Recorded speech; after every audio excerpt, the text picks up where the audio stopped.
Ġimni di servizz ġdid fiħdan l-Aġenzija għas-sapport tal-vittmi tal-kriminalità. Persuna fi kwalunkwe tip ta' relazzjoni kemm jekk koppja miż-żewġa ferusija f'koabitazzjoni u f'unjoni ċivili tista' tistħarreġ dwar jekk il-parti l-oħra għadx instabet ħatja ta' reati ta' vjolenza domestika.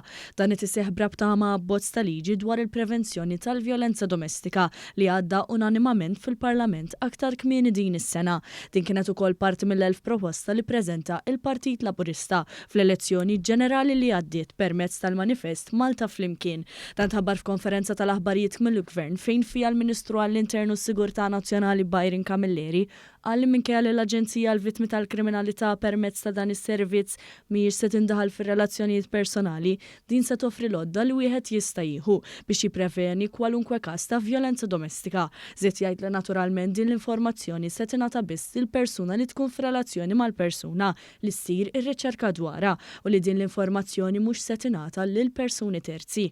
Il-Victim Support Agency se tkun qed tirċievi talba minn dawn il-persuni, tivverifika jekk hemmx verament relazzjoni bejn dik il-persuna li għamlet it-talba u persuna oħra li qed titlob l-informazzjoni fuqha, u meta darba dik l-informazzjoni tkun verifikata ħanata twissija lil dak jew dik il-persuna dwar il-passat ta' dik il-persuna li magħhom għandhom relazzjoni.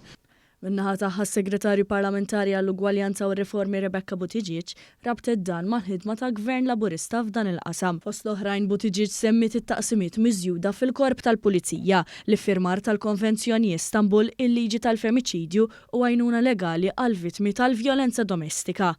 Il-vjolenza domestika hija priorità assoluta għal dan il-Gvern u propju numru ta' inizjattivi li ħadna fosthom illi ratifikajna l-Konvenzjoni ta' Istanbul, saħħaħna il-Korp tal-Pulizija, saħħaħna wkoll ir-riżorsi tal-ġudikatura u saħansitra għamilna il-Kummissarju għall-Vjolenza Domestika minn part-time għal full-time. Preżenti għal din il-konferenza tal-aħbarijiet kien hemm il-Kummissarju dwar il-vjolenza bbażi tal-ġeneru u l-vjolenza domestika Samantha Paġkazan, il-Kap Eżekuttiv tal-Aġenzija għas-Sapport tal-Vittmi tal-Kriminalità Brian Farrugia u l-Ispettur li tmexxi l-Aġenzija għas-Sapport tal-Vittmi tal-Kriminalità fih dan il-Korp tal-Pulizija Silvana Gaffa.